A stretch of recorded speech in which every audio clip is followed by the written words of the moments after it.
boys and girls. I'm going to read you some bedtime stories. Cozy up and relax. Close your eyes and let's go to a place of your imagination. Whoever You Are by Mem Fox. Little one, whoever you are, wherever you are, there are little ones just like you all over the world. Their skin may be different from yours, and their homes may be different from yours. Their schools may be different from yours, and their lands may be different from yours. Their life may be different from yours, and their words may be very different from yours. But inside their hearts are just like yours. Whoever they are, wherever they are, all over the world. Their smiles are like yours, and they laugh just like you.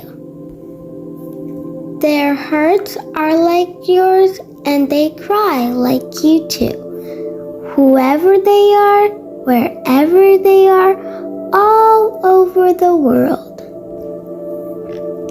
Little one, when you are older and when you are grown, you may be different. And they may be different. Wherever you are, wherever they are, in this big, wide world. But remember this: joys are the same and love is the same. Pain is the same and blood is the same. Smiles are the same and hearts are just the same. Wherever they are, wherever you are, wherever we are, all over the world. Lion and the Mouse by Jairo Buitrago.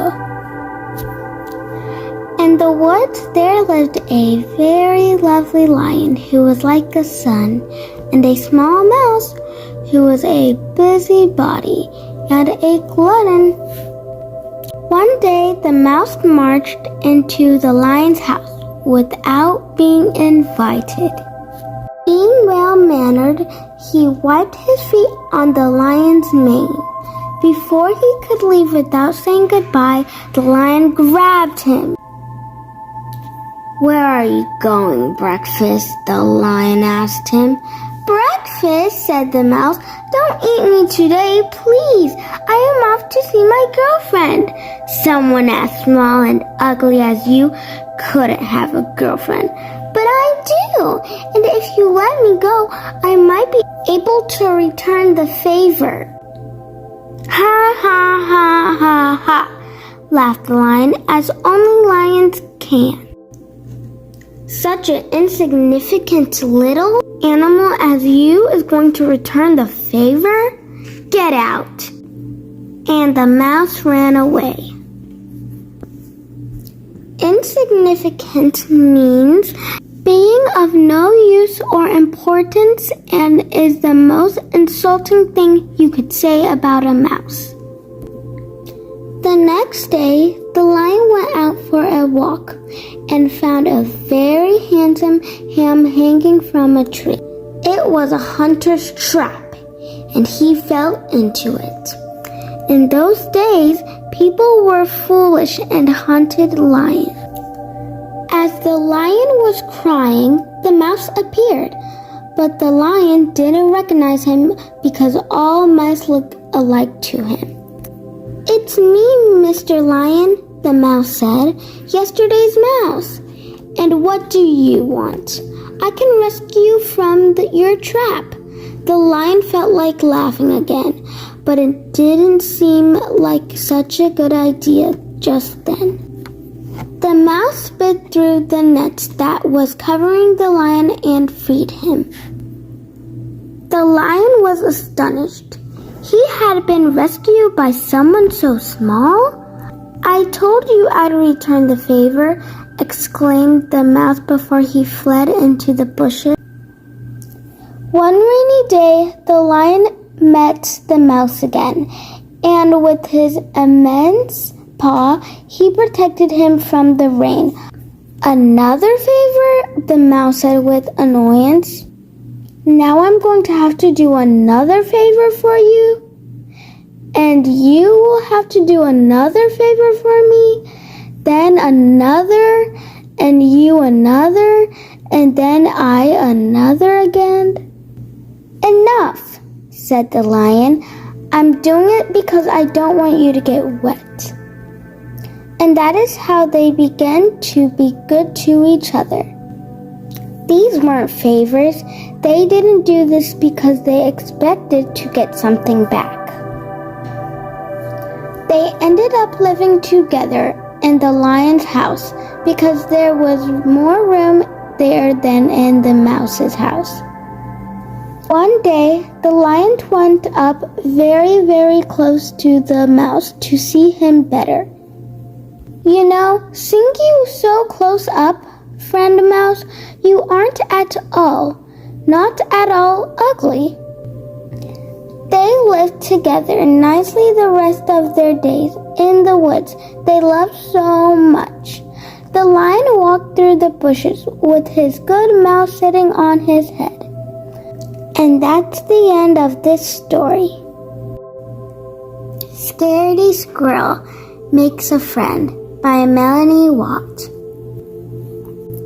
Scaredy Squirrel doesn't have a friend. He'd rather be alone than risk encountering someone dangerous. A squirrel could get bitten. A few individuals, scaredy squirrels, is afraid to be bitten by beavers, walruses, bunnies, piranhas, and Godzilla. So Scaredy Squirrel finds interesting ways to pass the time all by himself. The phone book. He reads, he whistles, he knits, he chats, he crafts, he yawns, he counts, until one day he spots someone perfectly safe, a goldfish. The perfect friend, according to Scaredy Squirrel. Bubbly personality, quiet, squeaky clean, no teeth, germ-free, doesn't do much, but is 100% safe. A few items Scaredy Squirrel needs to make the perfect friend. Lemon, name tag, mittens, comb, mirror, air freshener, toothbrush, chew toy. How to make the perfect first impression. Prepare freshly squeezed lemon. Make sure name tag is visible. Tame bad hair. Brush teeth thoroughly and practice smile. Breathe in food caught between teeth. Wear mittens to hide sweaty paws. Use pine scents to smell delightful. Follow the perfect plan. But let's say, just for example, that Scaredy Squirrel did come face to face with a potential biter. He knows exactly what not to do. Do not show fear. Do not show your fingers. Do not make eye contact. Do not make any loud noises. If all else fails, play dead. With every detail under control, Scaredy Squirrel puts the plan into action. First, he tosses the chew toy. Then, he heads down the tree. Everything is perfect until he hears a strange sound coming from behind. Squeak! And he realizes, it's a dog! This was not part of the plan. The dog chases Scaredy around the bush, around the fountain, and around in circles until Scaredy Squirrel plays dead. 30 minutes later, still plays dead. 1 hour later, still plays dead. 2 hours later, still plays dead. After all this time, Scaredy Squirrel realizes that the dog doesn't want to bite me. He just wants a friend. Scaredy Squirrel points to his name tag and smiles. Then he starts chasing his new buddy. They play fetch. They play hide and seek. And they play dead. Scaredy Squirrel forgets all about goldfish, not to mention the walruses, bunnies, beavers, piranhas, and Godzilla. Time flies when you're having fun. All this excitement inspired Scaredy Squirrel to make a few minor changes to his idea of a friend. My almost perfect friend. Muddy paws, loud bark, wet doggy smell, tooth, drool, germs. 83% safe, but lots of fun. P.S. As for the wet doggy smell, it's been taken care of. The end.